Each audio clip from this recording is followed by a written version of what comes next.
Hey everybody, it's GobletX, and welcome back to some more Magic Arena, and today we'll be playing another premiere draft of Wilds of Eldraine. Without further ado, let's get into the draft. We're going to start off with an Imidane's Recruiter here, which is an excellent card in this format.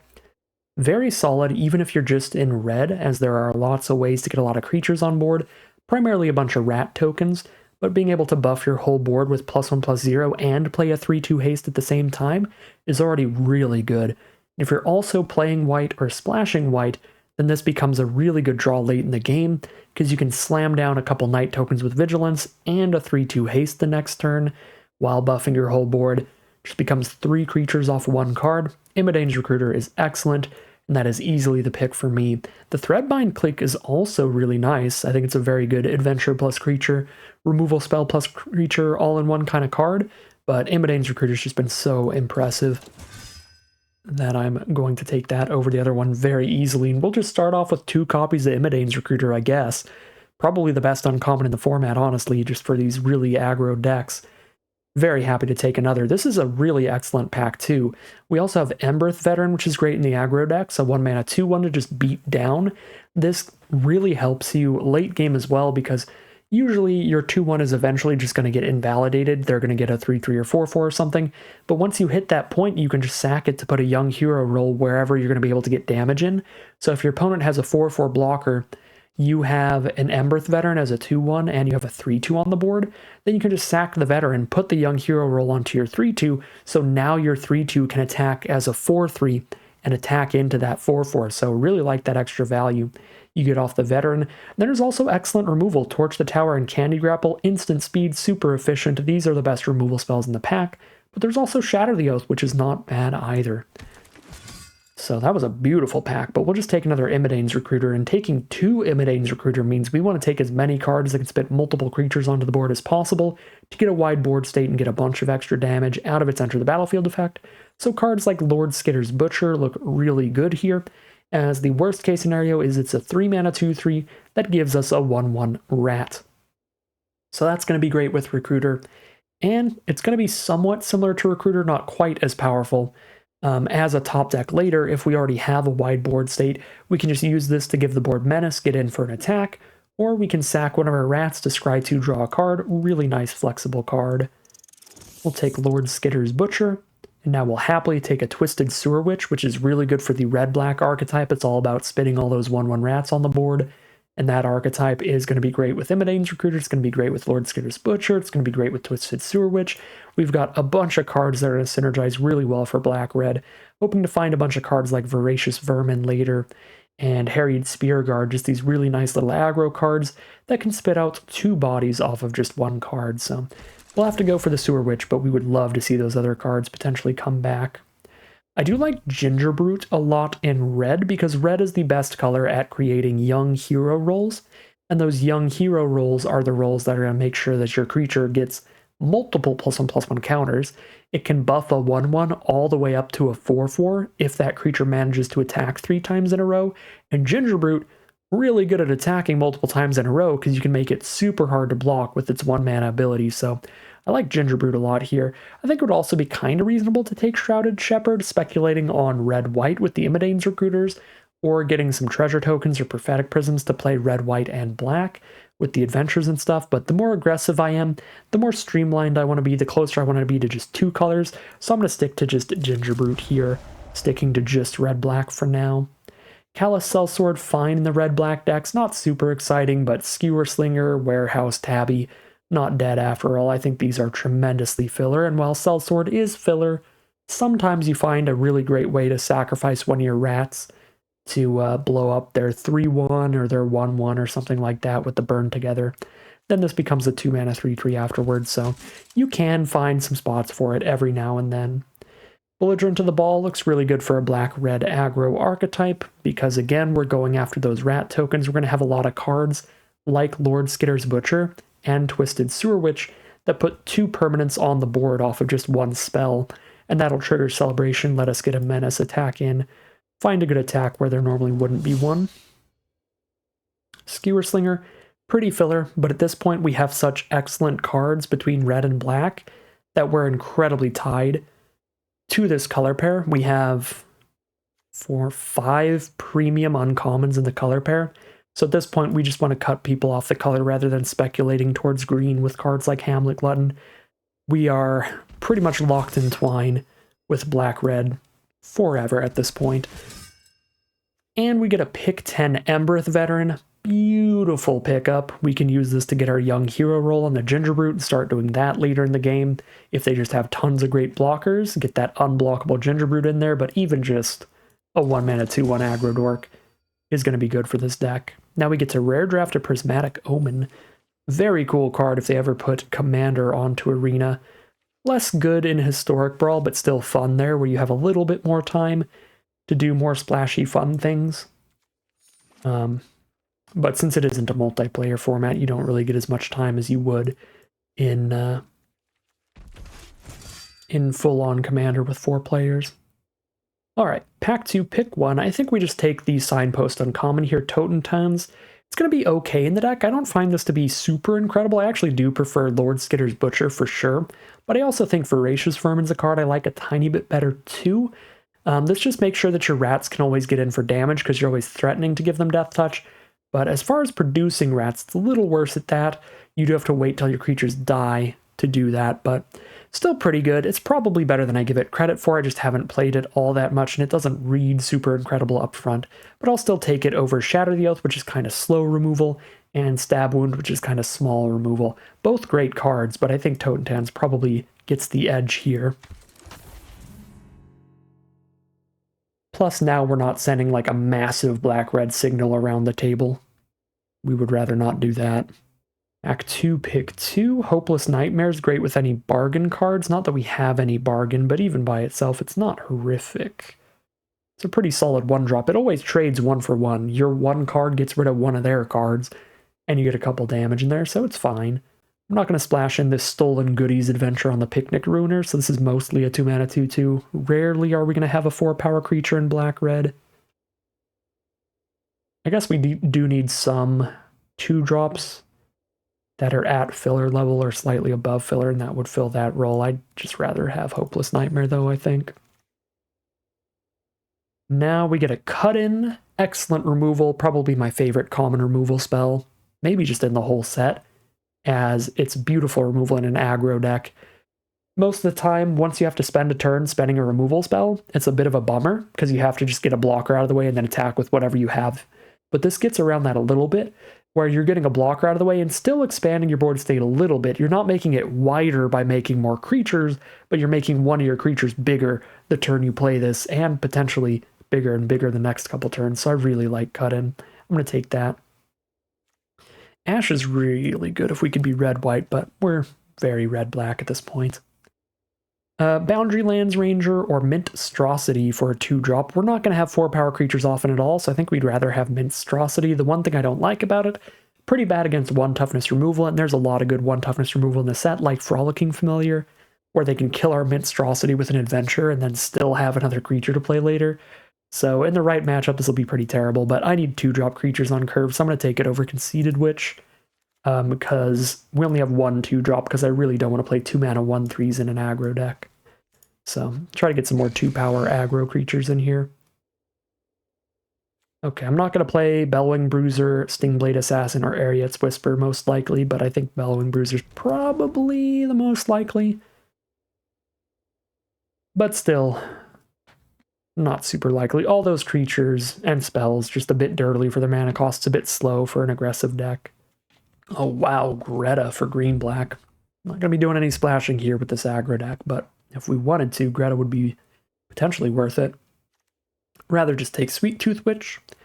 Triggers Celebration by herself if we had any celebration cards. I guess we have the Belligerent to the ball. But also just a 3/2 that finds extra damage with any food is super fine.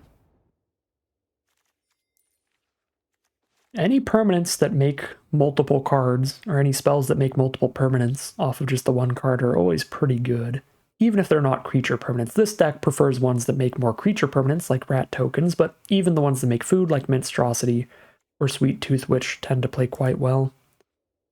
Just a random bit of extra value for later. I'm not really going to play any of these. I'll just take a 3rd Skewer Slinger and be Kind of unhappy about that one. Number one thing that this deck could use, I think, is great 2-drops. But we're also really low on non-creature spells, so getting a pick 8 Torch the Tower is kind of exciting. This is a huge bummer, though, because we want more 2-drop creatures and we want more removal spells, and now I have to choose between a removal spell or a 2-drop creature, and the 2-drop creature is like the best one for the archetype, the Ratcatcher trainee. I can spread out a wide board with these recruiters and stuff. I'm actually going to take Ratcatcher over Torch the Tower. And I'm just going to have to take these filler level Firebolts as removal potentially. But I really want to fill out the good aggressive spot on the curve there. I'm going to take these Skewer Slingers out of here. That's just not going to happen. Get to rare draft a copy enchantment. That's pretty cool. Rare draft an Impact Tremors. I would literally never recommend playing Raid Bombardment or Impact Tremors at this point, unless you really want to have fun, because both of these cards are only good when you're in a great aggressive position and they're drawn early. Really bad draws late in the game.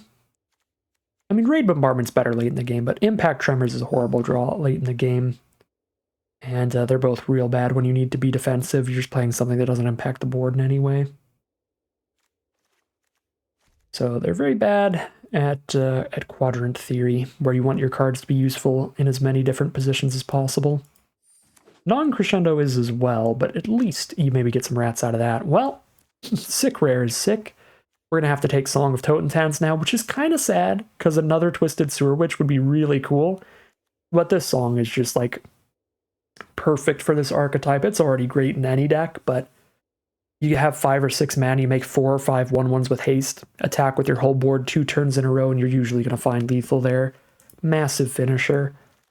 Huge bomb. We take the Song of Totentans. And I do need more removal enough to take the slower 5 mana sorcery removal, I think. I'm happier to play that than Frantic Firebolt, at least. And the only other playables are Conceited Witch, which would be fine, Redcap Thief, which would be fine. Neither would be particularly exciting for this deck, though. But they'd be fine. Okay. Grand Ballgast looks pretty good. We're looking for good 2-drops still, with only 3 of them. And Grand Ballgast is a really nice one, with Lord Skitter's Butcher, with Sweet Tooth Witch, with Twisted Sewer Witch. Any of these cards that make multiple permanents off just the one spell. Ratcatcher Trainee works too. Then it gets to attack as a 3/3 Trampler pretty often. Twisted Fealty is a good finisher, but I'm looking for 2-drops. So we'll take the 2-drop. The Fealty, you like steal your opponent's best creature and buff your board up a bit for only 3 mana. Really cheap way. Get a bunch of damage in. But I don't think that's where we're at here. Okay, I've got a lot of 3-drop cards. I do think a second Belligerent to the Ball would be much better than like a Minecart Daredevil, so it is worth considering, but I'm kind of interested in this Edgewall in. A tap land doesn't look great here, but at least it's a tap land that's whatever color we need to help fix us a bit. The thing I really like about it is the ability to return a Imidane's Recruiter or Ratcatcher Trainee late game, potentially find us an extra finisher if we just run out of gas. So In's kind of exciting for that. Still could see a good argument for Belligerent to the Ball, just to cut a Daredevil and get some better 3-drops, but I'm going to take the Edgewall in. Really like Edgewall Pack.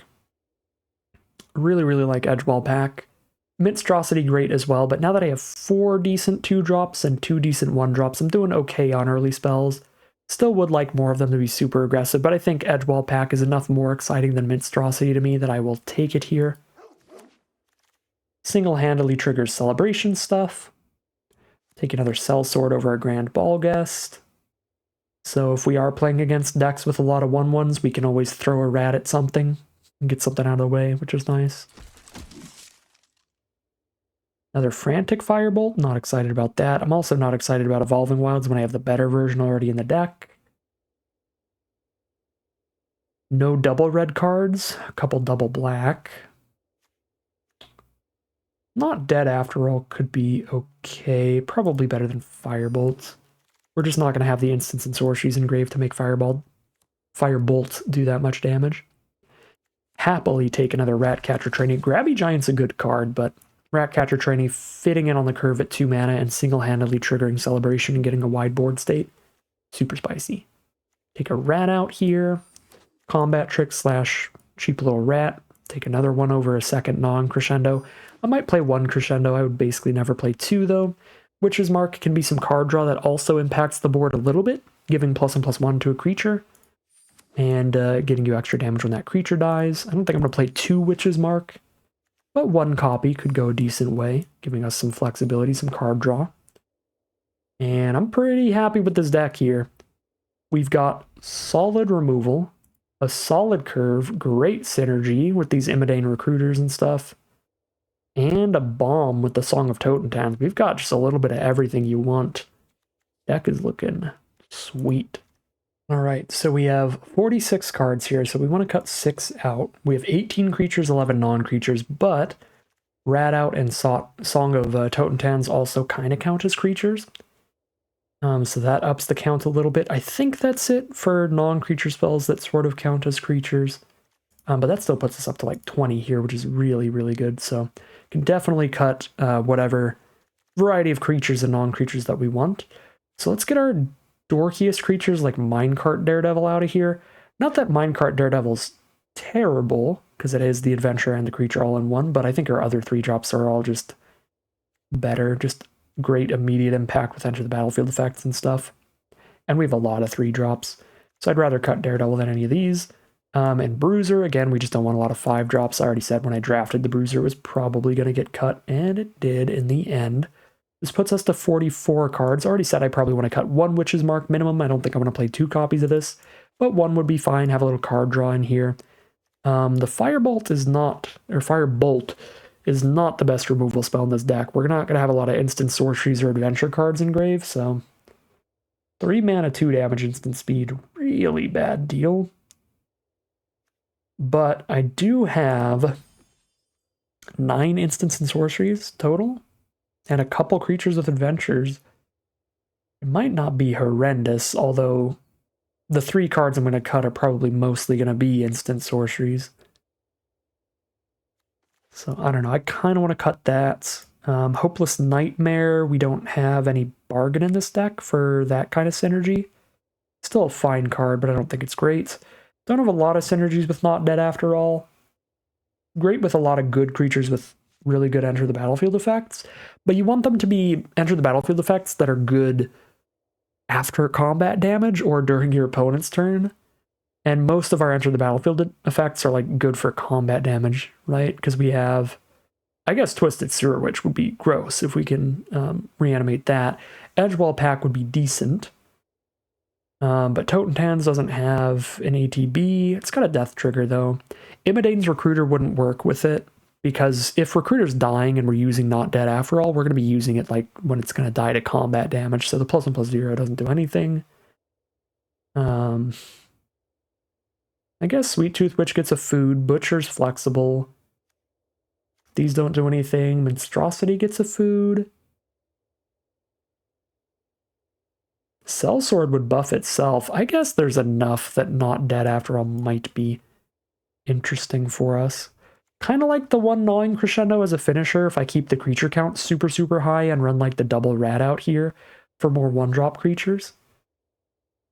Again, just as many cards that make a super wide board state as possible, so that we can just attack through and get maybe 2 or 3 creatures in, and then Crescendo all of a sudden is stacking up into 6 or 7 damage and making sure we have a good attack next turn as well, because everything that's dying is spitting out a rat. I think the one of Crescendo looks fine. So let's cut those 2 lands and maybe even just cut those 2 cards, those 2 spells, and maybe just cut a land from there. Average is 2.5.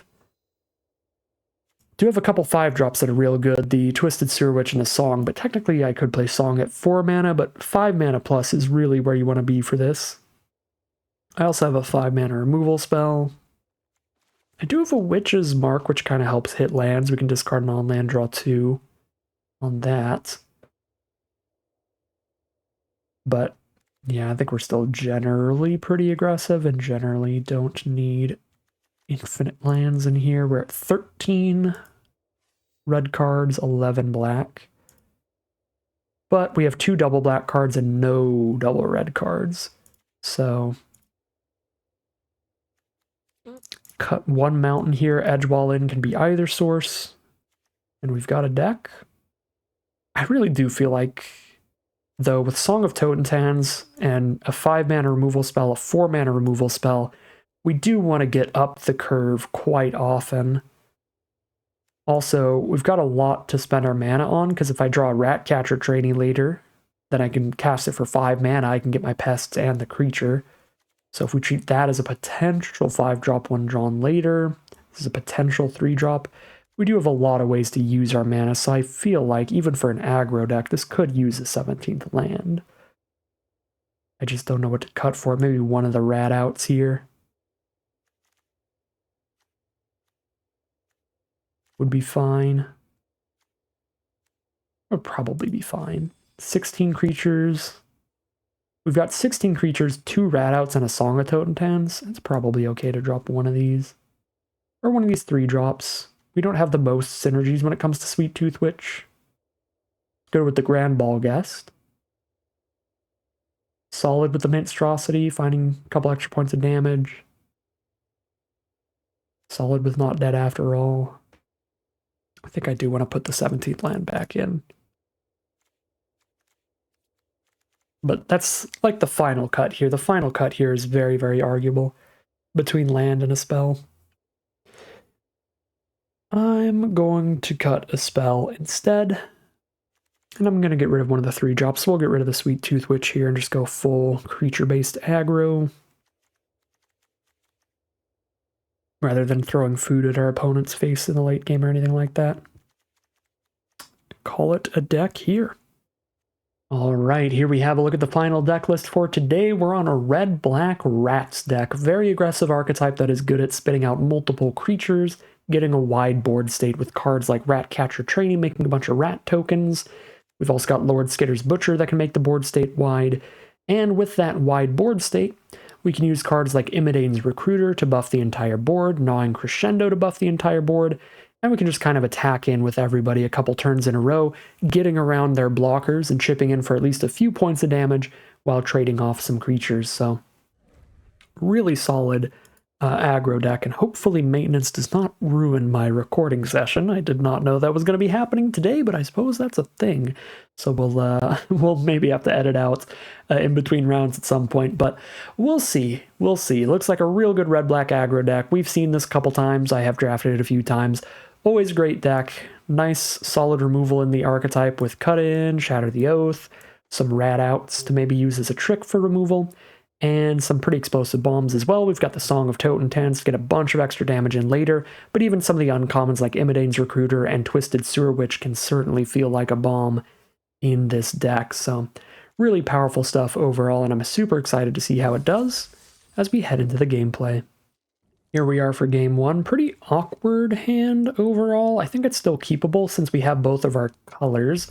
Our opponent's on the play as well, which gives them some opportunities to spit out some cards we might be able to kill with a rat out or a burn together off of the Callous Sellsword, so definitely hoping they play some 1-toughness stuff, but if they don't, the hand is pretty awkward. It's very slow, we're not doing much in terms of early game impact, and our opponent starts with a Hollow Scavenger, which is also not a good sign, so we're going to curve out now, drop the Callous Sellsword into the Belligerent of the Ball, try to get some damage in early while we still can. They are on the full Jund. These are the 3 best colors in this format, in my opinion. Green, black, and red are all incredible. I think the color balance in the format is generally black, red, and green, all really, really good colors. White, very solid, has some great commons, some great rares that you can find, but it's not like all of their commons, uncommons are that good. And then blue's pretty narrow. I don't like to draft blue particularly often. So, but green, red, and black, I think all of them have tons of incredible commons and uncommons and rares that kind of just do it all. And our opponent is on a very splashy deck here. Green, black, red, and blue, using Return from the Wilds to find an island here, along with this human token. Could rat out the human just to stop them from playing a Hamlet Glutton next turn, bargaining it away, but they can still bargain away the food token to cast a Hamlet Glutton if that's the game plan, so we're just going to be casting a Belligerent to the Ball and passing the turn. Hamlet Glutton, of course, green's best common, one of the best build arounds in the set. A 7-mana 6/6 trample that gains 3 life, but If you bargain, so if you sacrifice a token, artifact, or enchantment, you can cast it for only 5 mana. There's Hollow Scavenger, so they don't have a Hamlet Glutton in their hand. If they did, they definitely would have cast it this turn. So let's see what we got here. I can not dead after all on the Belligerent of the Ball. It's going to miss out on some potential Sewer Witch value if I do that. Plus this is going to block as a 5/4, so I'd have to cast Rat Out and not dead after all, which is not exciting.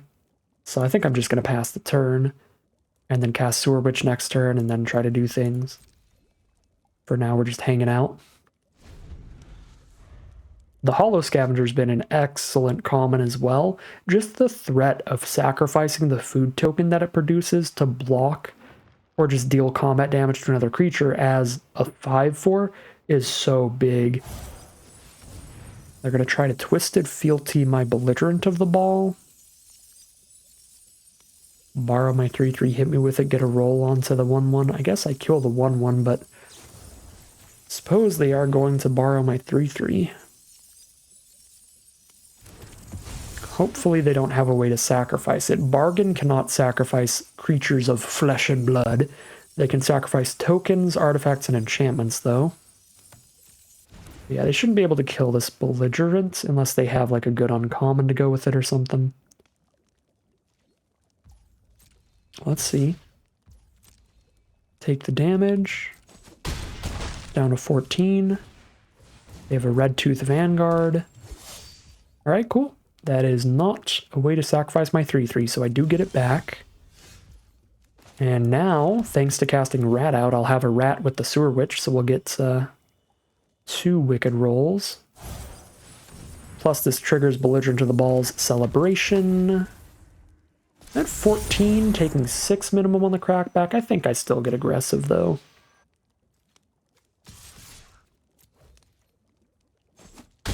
Just start jamming in. Sewer Witch can block the Vanguard, unless they have a combat trick. I will go for it, even though I have the not dead after all combo with the Witch. I gotta stop some of the damage here if I can. If they're out of spells, they can start activating the Restless Cottage and just sending in a 4/4. It gets a food every time it attacks? Oh my god, okay, that's really scary. 4 mana to make it a 4/4, and when it attacks, they create a food and exile a card from a grave, so creating a bunch of food is going to keep that Scavenger very relevant throughout the game. So I'm tempted to just shatter the Scavenger, but then I don't have the mana up for not dead after all, which I would like to have. So they have... Oh, they don't have the mana to activate it. They don't have a second black source right now. They are the full 5 color, by the way. They're Ixalan Plains alongside all their Urza's Saga basics. Interesting Plains choice for favorite plains. But yeah, they can't activate the cottage, so that's actually really important to note. I think because of that, we are probably just jamming.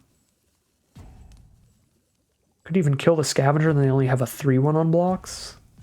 But I think I'd rather just keep the removal spell just in case we need it. Sure. Yeah, let's keep the removal spell. Let's get some rats and trigger Celebration.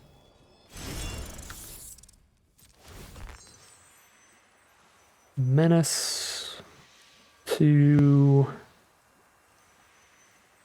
Belligerent. Might even attack with the whole board. They crack back for 5, 6, 7, 8. They top deck a Swamp. That's still not lethal. Because I can play a blocker here. We might find a good place to cast Not Dead after all. If we can use it on the Sewer Witch, that's going to be like game ending. Which was the hope with this attack. Is that they go for the Scavenger kill on the Sewer Witch. They do go for the Scavenger kill on the Sewer Witch. Let's see if this works out for us. And as long as I don't die next turn, they're definitely dead the turn after this, and they are going to concede because we now have 2 extra rats on the board. So once this Sewer Witch comes back, we make another rat, and then all of our rats on board get a Wicked roll. So these 3 Summoning Sick rats are going to be 2/2s with the Wicked roll, and these 2, well, this one's going to die right now, but this one is going to lose its old Wicked roll, so it's going to do an extra point of damage, and the Wicked roll just gets replaced since each creature can only have 1 roll on it per player. So just swap out the roll there, get an extra point of damage. All right, great attack in there. And our opponent stuck off of the black source to keep their land from helping them too much. Means we are going to find the victory. We're going to start things off 1-0 heading into game 2. Here we are in game 2, desperately looking for a black source, but we have a Witch's Mark to help get there. We can make a Gingerbread a 2/2, playing that on turn 2, so I'm going to keep it. Probably discard the Sellsword. To draw 2, playing against another green deck with that Hollow Scavenger. Excellent, excellent common. Send in the Gingerbread and poke for 1. Alright, green-black, just full-on food stuff. Find another Sellsword. We will really happily discard one of these.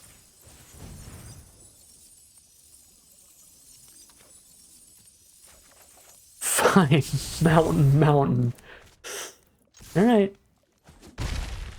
Arena Shuffler says no to the 50-50 mana base this game. We are on 5 red sources so far.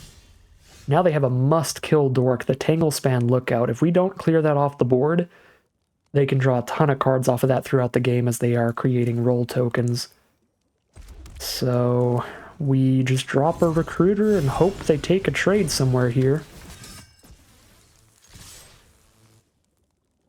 Doubt they will, though.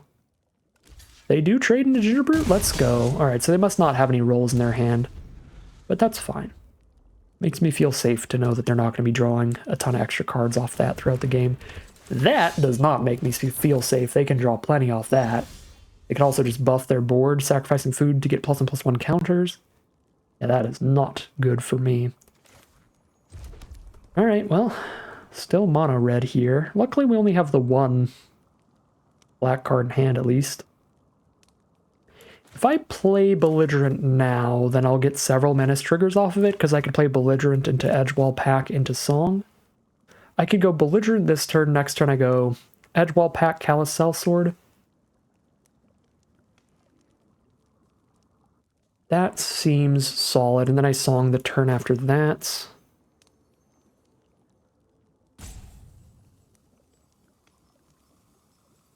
Yeah.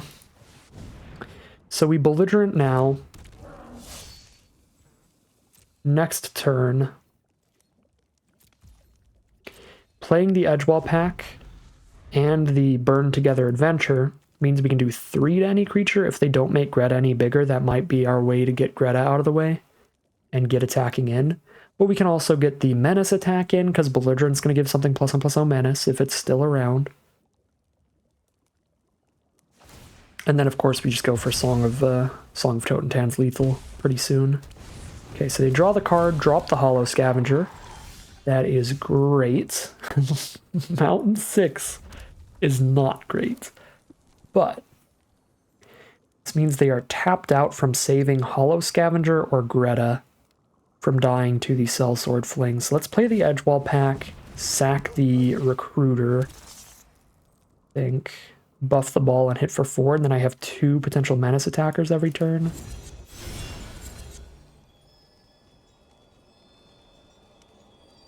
Yes, let's do 2 damage to the Scavenger, I think, at this point.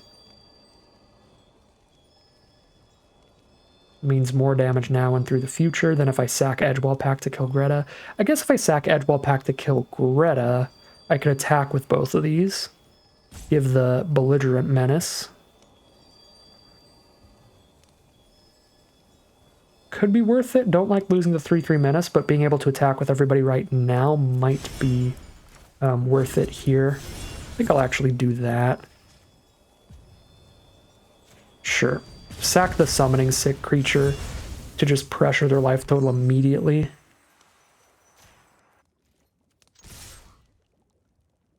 Get Song of Totentan's closer to a real quick victory for us. I think either way there was pretty solid as a choice. There's Red Tooth Vanguard and a Genealogist to make that a 4-2. But we're just going to song it up. And they can only block 2 of these.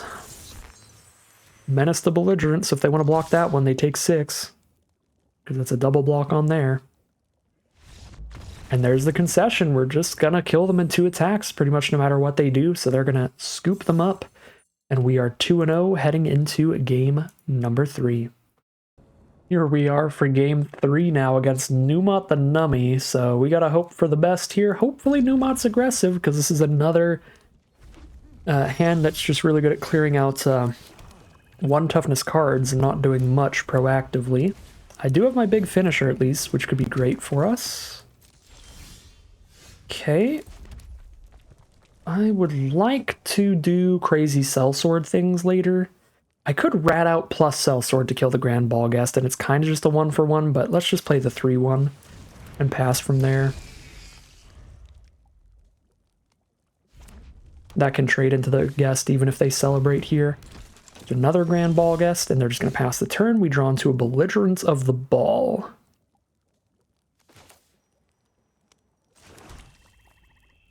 Belligerent's going to lead into a really good combat trick style rat out in the future. Worth tapping out for that? I think it is. Tap out for that past turn, holding up blocks. 4 mana now from Numot.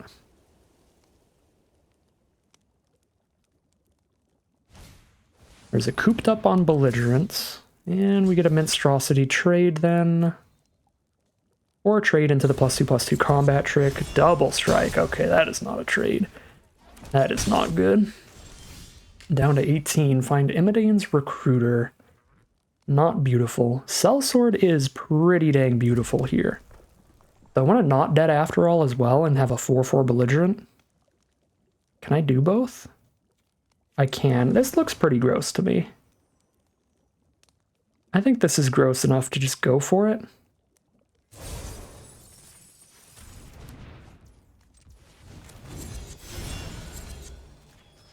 Sack that to kill a guest.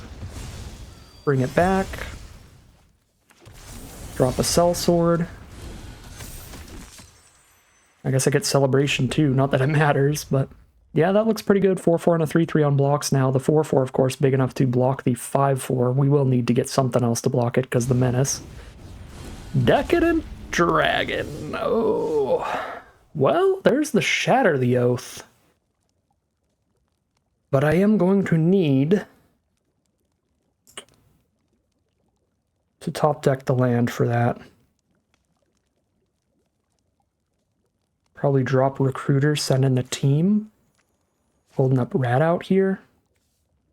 I hate that the auto tapper is holding up a red source for Song of Totentans, because that's going to make it so obvious that I'm holding up Rat out. The fact that it's going to make me not auto tap. Thanks, Arena. Numot 100% knows I'm holding up Rat out. Numot plays a lot of Magic. If it auto-tapped, Numot might not have known for sure. But the fact that it didn't means Numot knows for certain. Okay, I think we still Rat out here.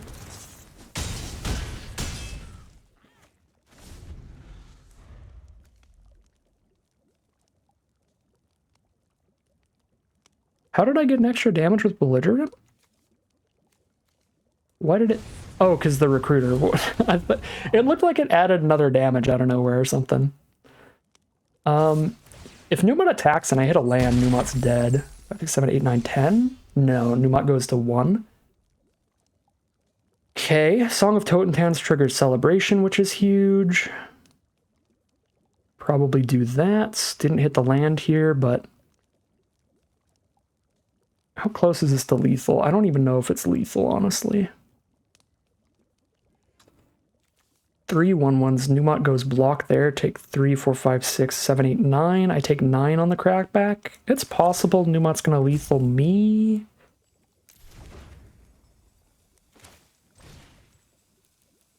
With some other spell, but let's see. Just go for it here. think we let Numot trade into Belligerent if he wants to. Make it so he can't just kill Sellsword for free. All right.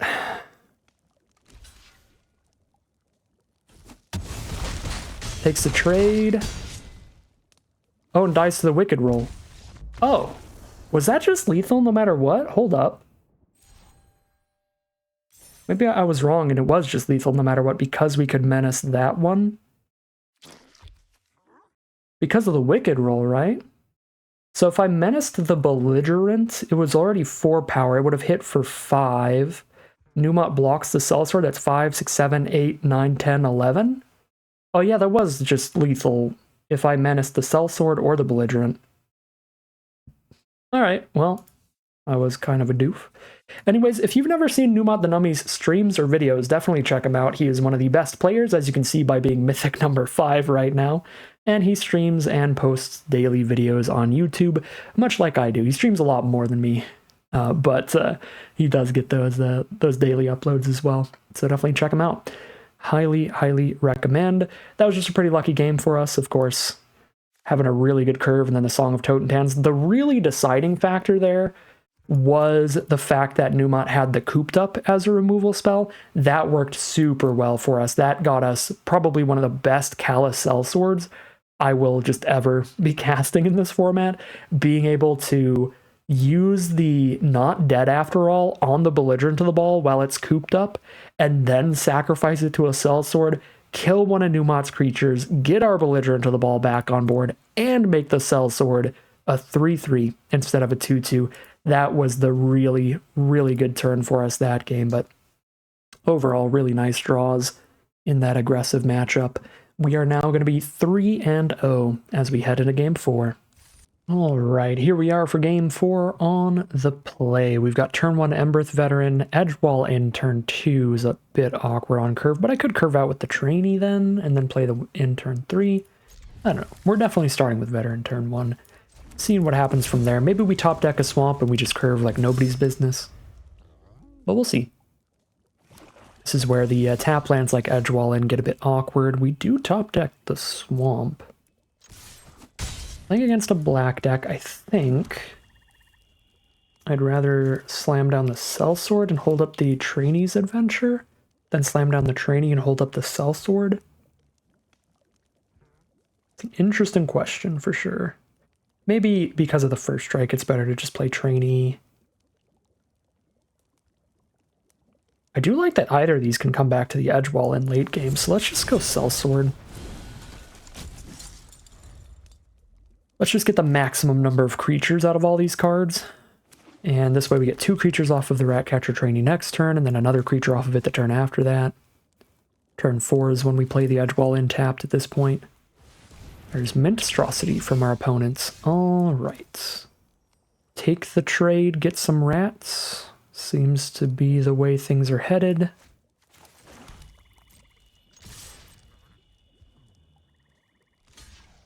Alright, trade for Sellsword. Means they probably have some 1 toughness removal like Rat Out in their deck. Or -1/-1 to kill the Veteran.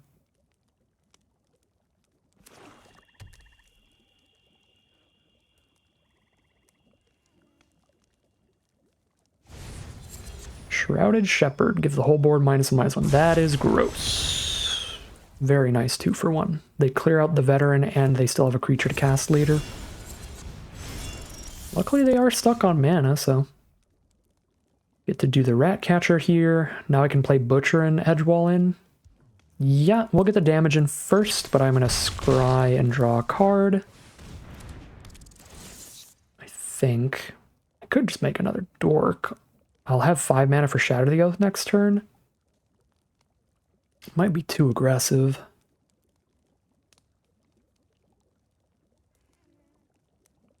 I mean, with a Shatter the Oath coming up and Edgewall in for 1 piece of card draw, maybe it is the time to just be aggressive. Rather than going for card advantage. Plus they're stuck on 3 lands last turn. I believe they didn't play a land last turn. I might be wrong. Actually, I think I am wrong. If I was on the play, then I'm wrong about that. Oh, Song of Totentan, so it was the time to be aggressive, I guess. Yeah. And just roll out. Auto rats roll out.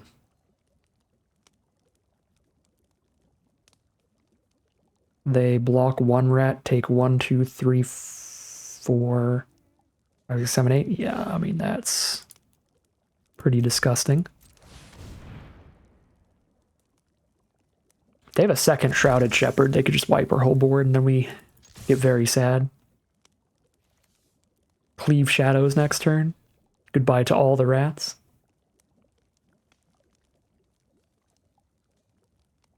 Eat the food here, go to 17, and then take 8, go back down to 9. So they're at 9 life, facing 8 power on the board, so if I shatter, they are not dead. Well. Oh no! Oh my god! Oh, that's filthy. The stockpiling celebrant to pick up the shrouded thing, to then kill all my 1/1s. That's so gross. Actually, not completely out of the game still, though. Because I can shatter the celebrant and hit for 3, or I can pick up the sellsword with the edge wall in and cast it here. Probably best to shatter and hit for damage this turn. With edge wall in soaking up 3 of our mana, we want to hit every land drop we can. So I'm going to play that swamp, be empty-handed here. They're at 6 life, facing Lord Skitter's Butcher.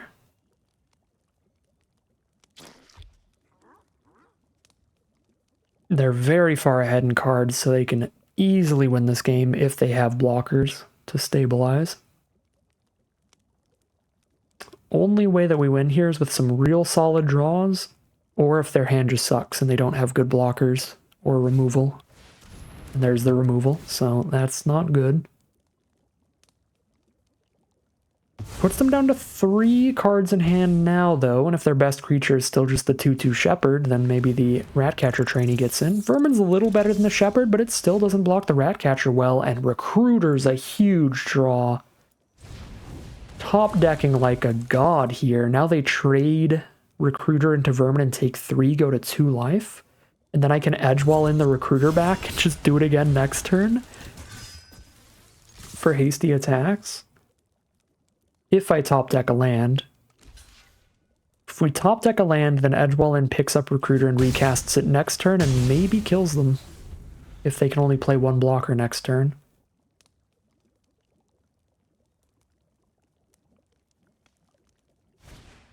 High Fae Negotiator is only 1 blocker, but it gains them 3 life, so it definitely makes sure they're not dead. We do top deck the land, so I could drop Recruiter and put them back to 2. But it'd be a chump attack to put them back to 2. If I don't just go for it and put them to 2 here, next turn they play a Shrouded Shepherd, have 2 blockers, I'm really not attacking in. There's nothing good to do with Callous Sellsword. Could do 2 damage to their face, but that's not going to be enough to kill them if I don't also get the Recruiter attack in, and obviously I can't bring back both of the cards with Edgewall in. Maybe I pick up Recruiter in their end step and just hope to top deck even more creatures. That Negotiator's such a huge blocker. Really hinders us. What top decks do I have? Sewer Witch, Edgewall Pack, Cut-in's not big enough. Totentens would be maybe good.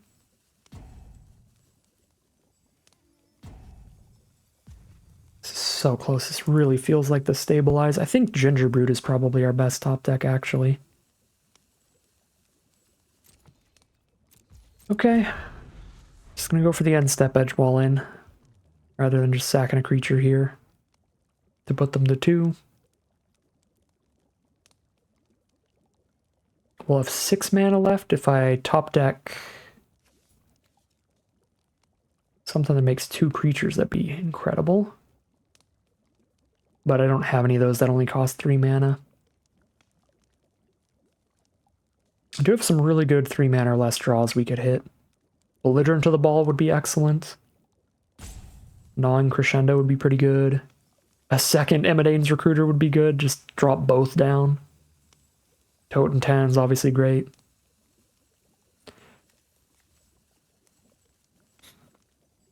It's going to be a close one. Almost aggroed them out before we ran out of cards, but we have run out of cards here, so they are very much in a position to turn things around and stabilize. I mean, they're basically already there. Oh, especially with Return Triumphant.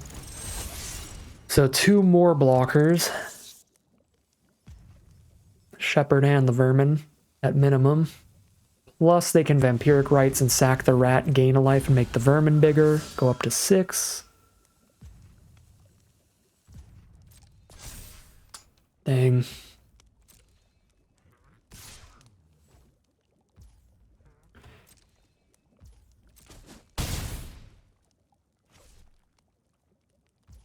Well, not looking like we're going to get there, but I think still got really close through a board wipe, which is exciting.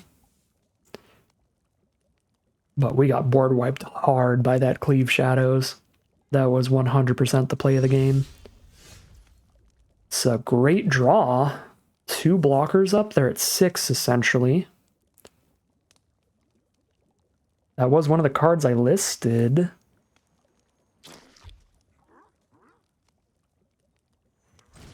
Vermin's going to have 2 toughness here. It's going to be their best blocker.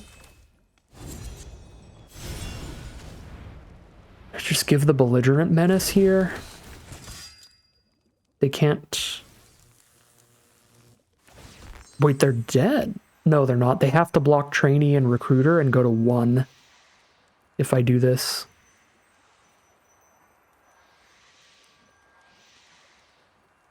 Right? We put this here, they have to block Trainee, Recruiter, go to 1. Otherwise they Vampire... Because they're going to Vampiric Rites back to 6. If I don't choose the Belligerent, they're going to block Belligerent with Vermin and trade it off. And these are still both going to be trades for Vermin Shepherd. They just can't attack next turn. Yeah, we give the Menace to Belligerent. I'm fairly certain that's correct.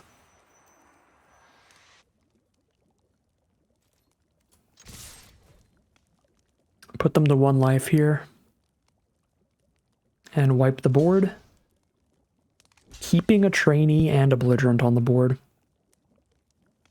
So wipe the board with 2 creatures down is massive.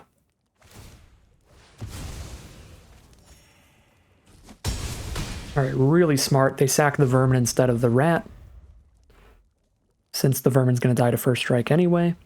I don't know why I didn't put that together so that they could have another piece of life gain here and another piece of card draw towards a blocker. There's the blocker, Besotted Knight. But if we hit any removal, any haste creature, they're dead. If we hit any celebration, they're dead. That's pretty big. That's lethal. I don't get the draw to, but the Wicked roll's already lethal. We just put it on the Ratcatcher Trainee. I guess it's not lethal this turn, because if I put it on Belligerent, they can block Belligerent with the 3/5, and then Belligerent doesn't die, they don't take the 1. If I put it on the Trainee, they can block Trainee with Besotted Knight. Trainee doesn't die. They don't take any damage. I think I'm still supposed to put it on Trainee. Actually, no. I am supposed to wait, because now that I think of it, because of Vampiric Rites, they're going to be at 2, so if I put it on Trainee, they kill Trainee with Negotiator.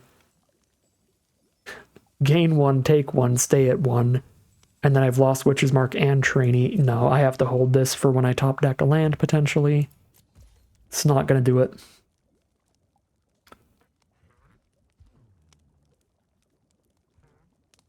Now they pretty much have to Vampiric Rites the Rat token, go to 2, draw another card.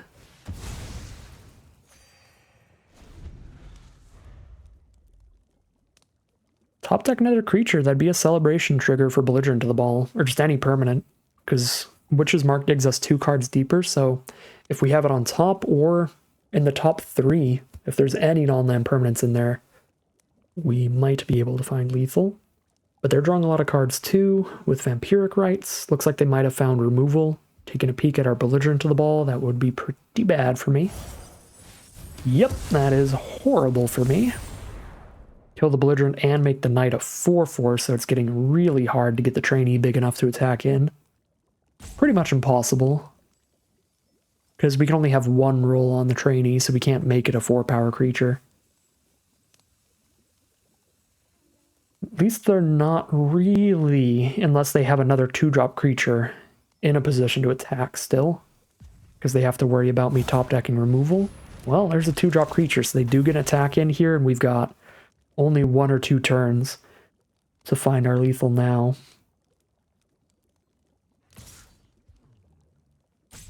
Send in Negotiator it is. We're down to 8. We hit a land. We discard that easily.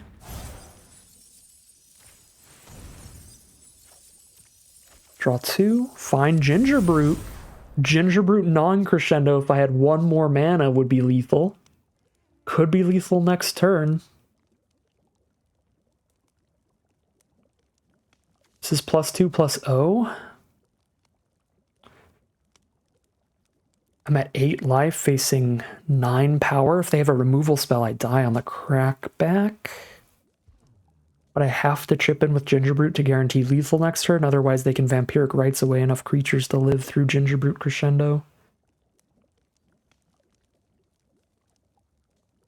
Although I guess blocking with Trainee gets rid of a Wicked roll and does the damage there. I think I'm supposed to play Gingerbrute and poke and just be dead if they have a removal spell, but if they don't have removal, this pretty much locks in the Gingerbrute Crescendo lethal next turn.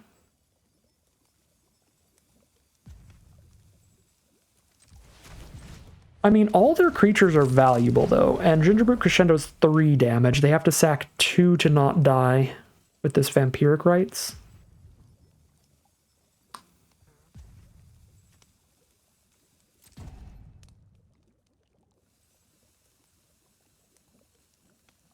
This could be wrong, but I'm going to do the poke. Dead to removal, but this makes it so they're at 1. They'd have to sack their entire board to not die to Gingerbrute plus non-crescendo next turn. Which is important. Because if they only have to sack Knight and Sage, we probably just die to a couple Negotiator swings.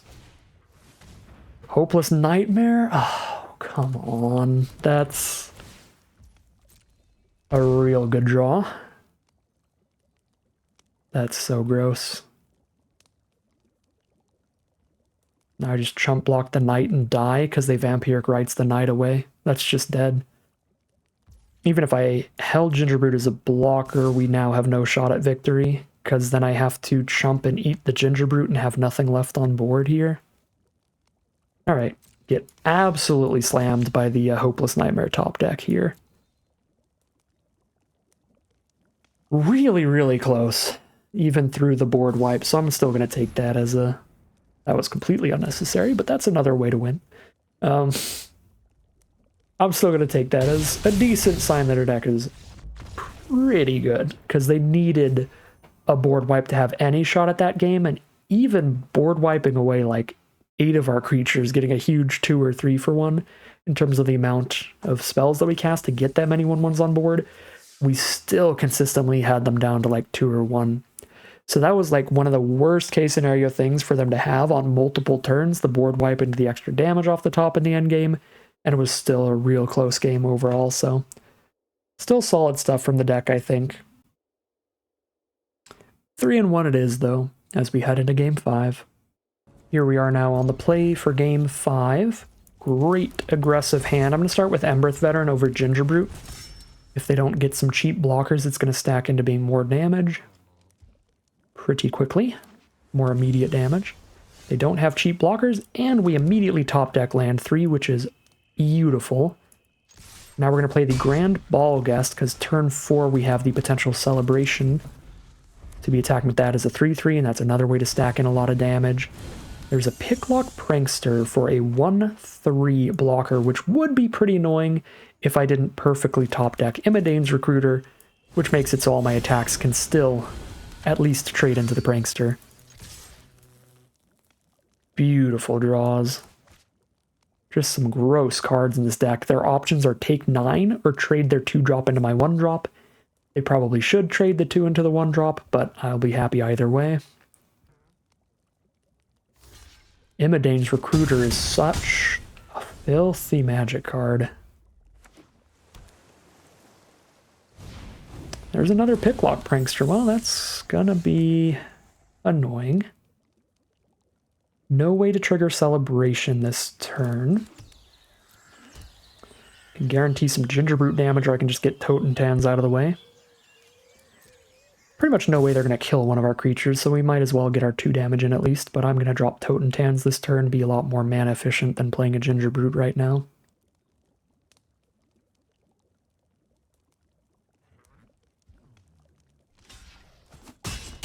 Oop, down to 10. Here's Totentans. Pass from there. Now, as they are killing our creatures, trading off into them, whatever they want to do, we are still getting a bit of a board state. They're going to cut in Totentans, but we still get a rat off of that. The young hero roll pretty gross here, though, making the Picklock Prankster a 2/4 now, to make it even harder to attack in again. No adventure creatures in grave for Edgewall in right now. I can Edgewall Pack.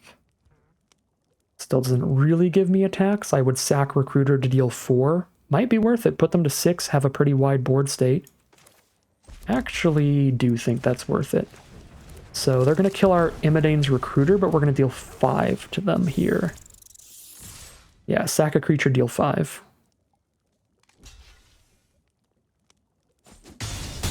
Again, with these kind of aggro decks, with all these rat tokens and stuff, you need to get really used to spending creatures on chump attacks just to get extra damage in elsewhere, to keep that pressure on your opponent's life total. That's kind of the name of the game there. And them killing Recruiter means with the Edgewall in, we'll be able to get that back later and use that as a finisher. Gatekeeper's really good against tokens. Just permanently kill a rat there. Shatter the Oath, that's probably lethal, right?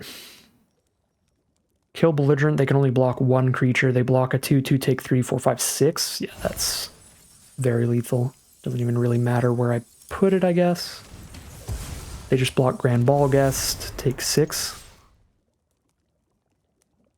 Or block Gingerbrute, take 7. Excellent draw again. The draws have been really, really good. Even in the game that we lost, like we had solid draws throughout that. Our opponent just had a little better. Obviously, -1/-1 board wipe being super spicy in that one. But we are 4-1 now, heading into game number 6. All right, here we are on the play for game 6. The excellent draws don't stop. Edgewall-in's been a little bit of a liability, honestly, as a tap land. Being able to go Veteran into Trainee into Recruiter guaranteed would have been beautiful for this hand. And we said that last time we had an opener with Edgewall-in. It also kind of ruined our curve a little. So I'm really happy I'm not playing Evolving Wilds. But it's possible we shouldn't even be playing Edgewall-in, even with that potential extra value we can get off of it.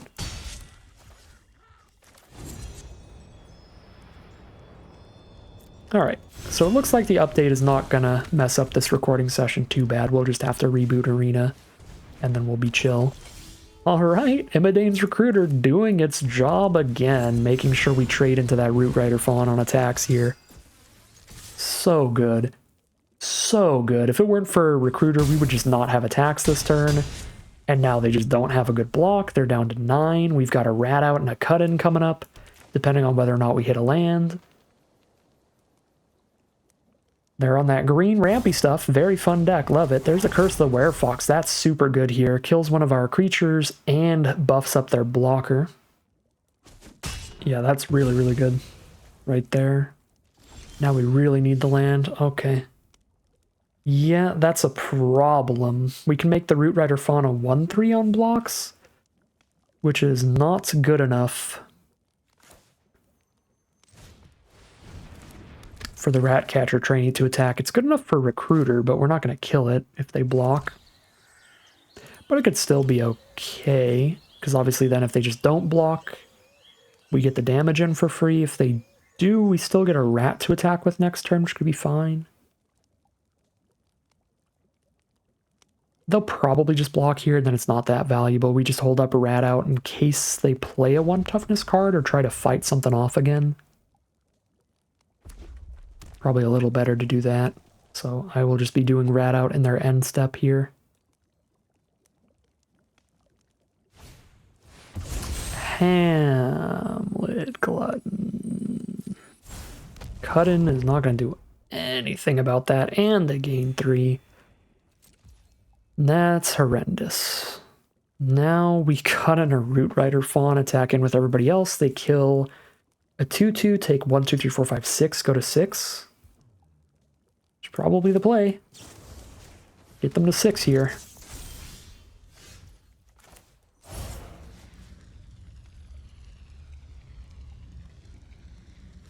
Put it on the rats, the one that they probably want to block the least. Maybe I should have put it on Recruiter so that they put it in Grave for us to bring back.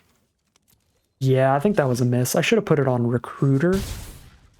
Make it look more valuable to kill Recruiter here, then I could edge wall in it back. Or on the Trainee.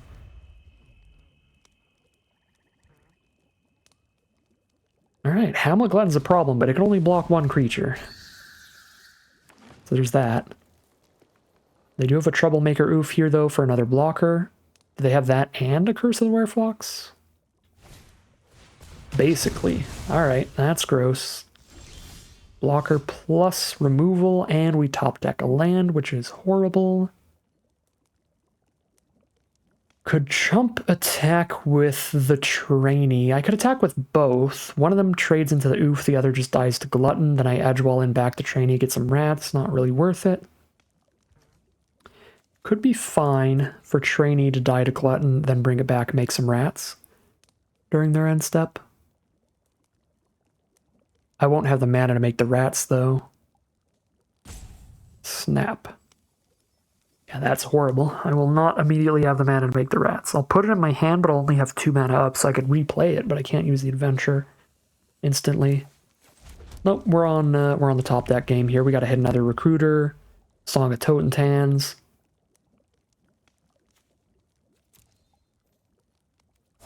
Twisted Sewer Witch, Shatter the Oath, any of that kind of stuff. Trying to look at my deck, not my profile right now. But I'm clicking 1 pixel off of the deck tracker. That is a bold attack. If I had 1 more mana, we would really punish them for that one. Because since they killed the Trainee, we get to put that back in our hand here, but I don't have the mana to use it immediately. So we don't get the full punish here. Gnawing Crescendo. Oh my god, okay. That's a really big deal. On our next attack. Ship in for a little bit of damage, and anything that dies that isn't a rat replaces itself with a rat. Top deck land, please. Fingers crossed. Alright, not a land, but just a trade and a not dead after all. An excellent top deck for us. Send in the team. And let's see what we want to do here. What's going to be the most valuable?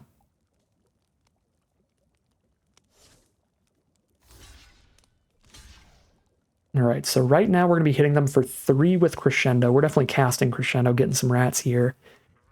Anywhere great to play the Not Dead after all? Not really. We just play it on either creature, get 1 back. Doesn't matter too much between the 2. Since Recruiter comes back, gives our board +1/+0 when they've already damaged our opponent, so it doesn't really matter. So I guess Trainee's a little bit better to reanimate than Recruiter is.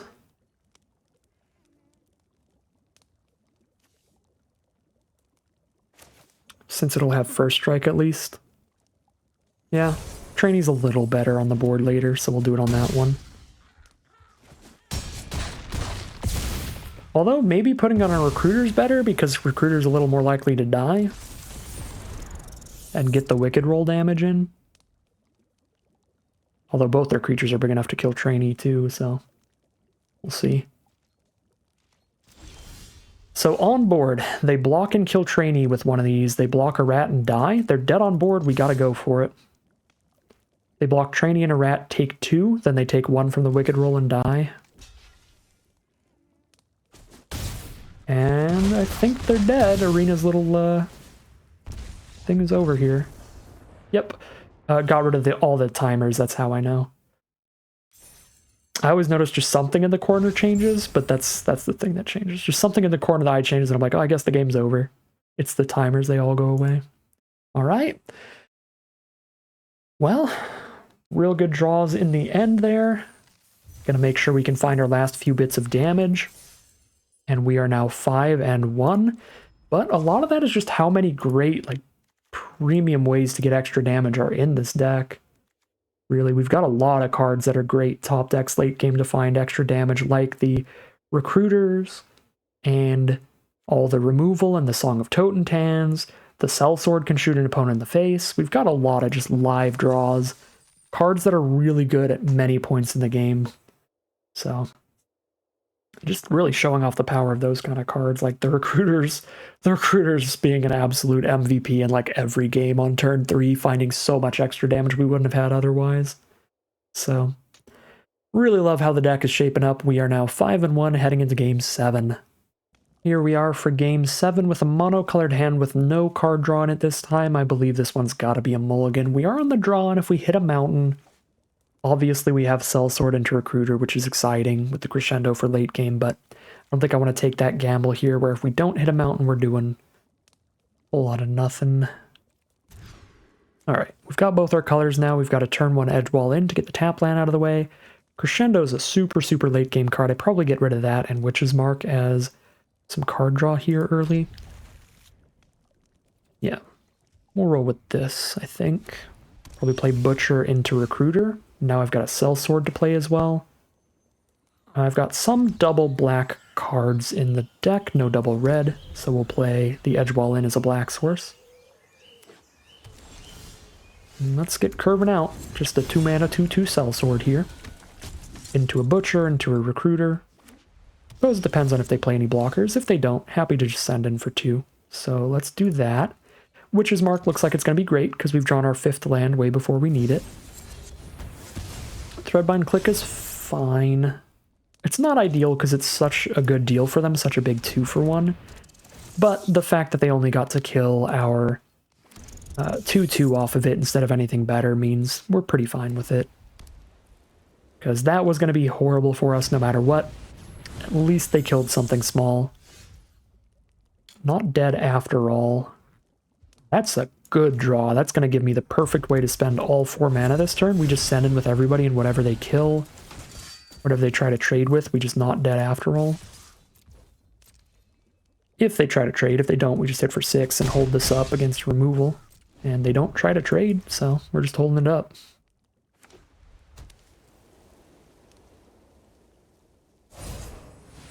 Alright, Big Flyer makes the click a 4/4.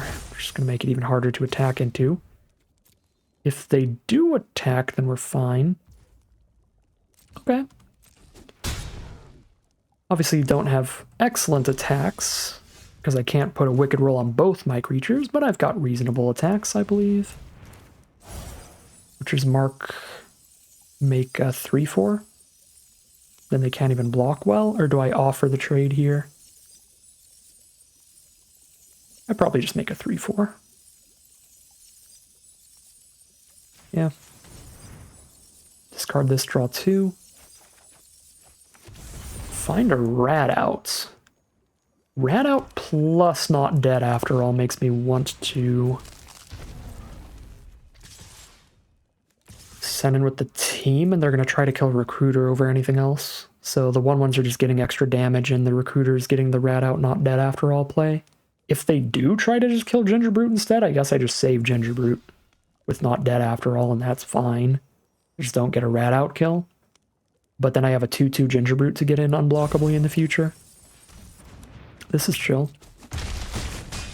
They're down to 8. Keep sending in an unblockable Gingerbrute. Not completely unblockable, but theoretically unblockable. I don't think they're going to be playing any haste creatures in blue-white. But we'll see. Maybe they can run faster than the Gingerbread Man.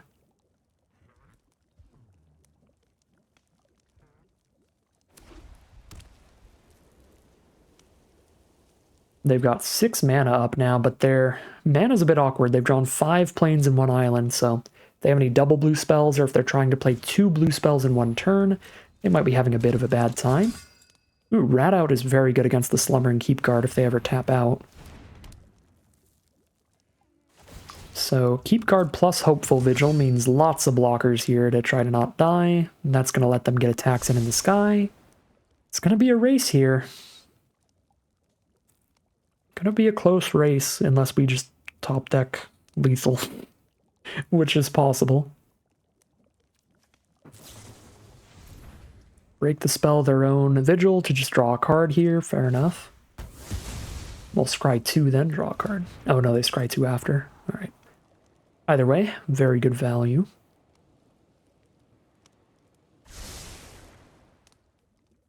They are tapped out of the Keep Guard mana now, so we can kill that, get a rat to attack with next turn.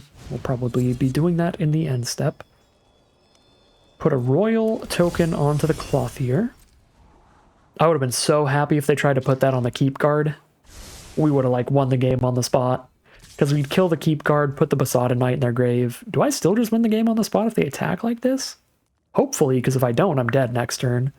But they've got 1 blocker up to block the 3/4. They take 1, 2, 3, 4, 5, 6. That's not dead. We have to draw into something. Or I'll have to eat my Ginger Brute. That is something. It's also not lethal though. So it's not enough to just kill them. So I need to chump the 2/2, eat the food, stay at 3 life against them here. They're at 8. 1, 2, 3, 4, 5, 6, 7, 8, 9. If I can kill the 2/2, I can kill them, but I can't kill the 2/2. I guess I force them to block at least. 3, 4, 5, 6, 7. I technically don't, but they really should block. I have to hold Ginger Brood up. Maybe they'll just block a rat. That wouldn't be preferable to me.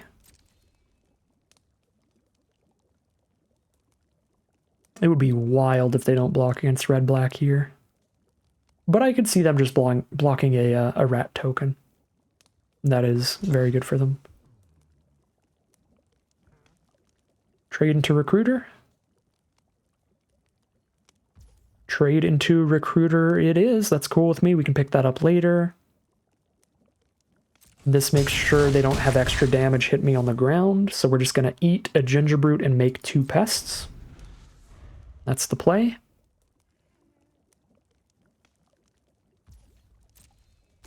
Send in the flyers. Let's eat the Ginger Brute.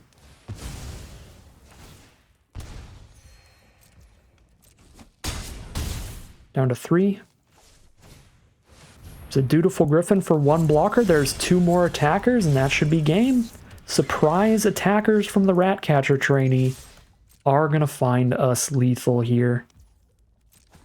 I guess they were already done on board. They block the Butcher and take 2 from the 2 rats. All right. Sick. Sick stuff. We are now 6-1. Heading into the final boss with 2 rounds in the chamber. See if we can't get a sweet 7-win run from this deck. Oh, I gotta reboot Arena. It's reminded me many times, but it's time for the reboot. Alright, here we are for the potential final boss with a spicy hand. Obviously, Rat Out and Sellsword. It's going to be a lot better in certain matchups, but Sellsword into Butcher, into Song of Totentans, no matter what. Going to be pretty gross. A lot of potential damage here. Pretty quickly. We are on the draw, so our opponent has a chance. That is the one saving grace for them here. We don't get to curve out underneath all their spells, playing our lands and spells before them.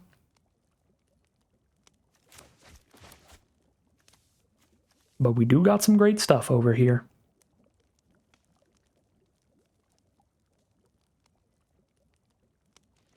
Alright, our opponent has taken a mulligan. Drop a mountain into Ginger Brute turn 1, and Rat Out's gonna be gross.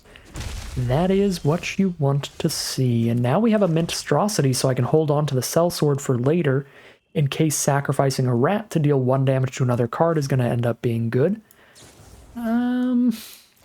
I probably shouldn't immediately rat out the Ginger Brute just in case they try to put a roll onto it with something that we can get extra value. Like if they go Swamp and then try to put a Wicked roll onto it, oh my god, or if they do that, then it's going to be disgusting. Oh yeah, now they don't draw a Dragon Mantle card, so we just get the huge 2-for-1. Now we drop our 3-1 and poke them for 1 damage. Real happy to just held on to the rat out there. They are stuck on 2 lands. Oh my god, they're stuck on 2 mana and they just play a 3-1, which means Sellsword clears out the Sir Ginger, lets us get a Monstrosity attack in, and it's just a 2 mana 3-3 alongside that. This is not a fair game of Magic, and they're still stuck on just double mountain after the mulligan, and that's going to be a quick way to find the 7th win. And yet another trophy run here. We have gotten a lot of 7-win runs in this format so far, and a lot of that is off of the back of aggressive red decks. I stand firm on my assessment of the format, of the color balancing and everything. Really feels like green, red, and black is where you want to be. If you're playing aggressive, you really want to be red. The aggro cards in red are so good. So great at getting extra damage in. Imidane's Recruiter being a big MVP this game. Finding these board states where our opponents have 1-3s down. We're sitting here with like 2 1s on the board. All of a sudden we drop a Recruiter and then we get to attack in with 3 1s and a 3-2. Making it so we're getting like 9 extra damage that we wouldn't have otherwise, because if it weren't for Recruiter, those 2 1s wouldn't be attacking into the 1-3 body. So Imidane's Recruiter, premium card. Really happy to have taken it as highly as I did, and I think it's the best card in this deck, the biggest overperformer. Might even be better than Song of Totentans, which is like our bomb rare. Maybe not, but it has found so much damage for us. So yeah, red, again, Ratcatcher trainees as well to get the wide board state while just being really hard to block with cheap creatures thanks to the first strike.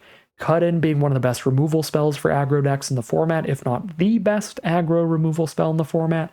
Clearing out a blocker and still getting extra power onto your board. Red has so much going for it for aggro decks that I think it's really where to be if you're trying to play aggressive at all in this format, and the aggressive decks are quite powerful, so I would recommend it. I think this is our 5th or 6th trophy run, our 5th or 6th 7-win run, and I think every single 7-win run we've done has been red. It's been red-white, red-black, red-green, all variants of aggressive strategies. I don't think aggro is the only thing you can do in this format, and on that note, I think the best non-aggro decks you can draft are going to revolve green. I think green is the best color at stabilizing and turning things around with large late-game plays, in big part due to Hamlet Glutton.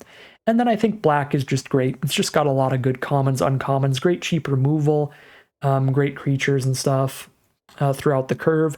So black can pair really well with the aggressive red decks or the grindier green decks. So red, black, and green, best colors in the format. Highly recommend being in at least one of those colors in almost every draft. But white is a really solid additional color to have for your aggro decks, going red, white, or white, black.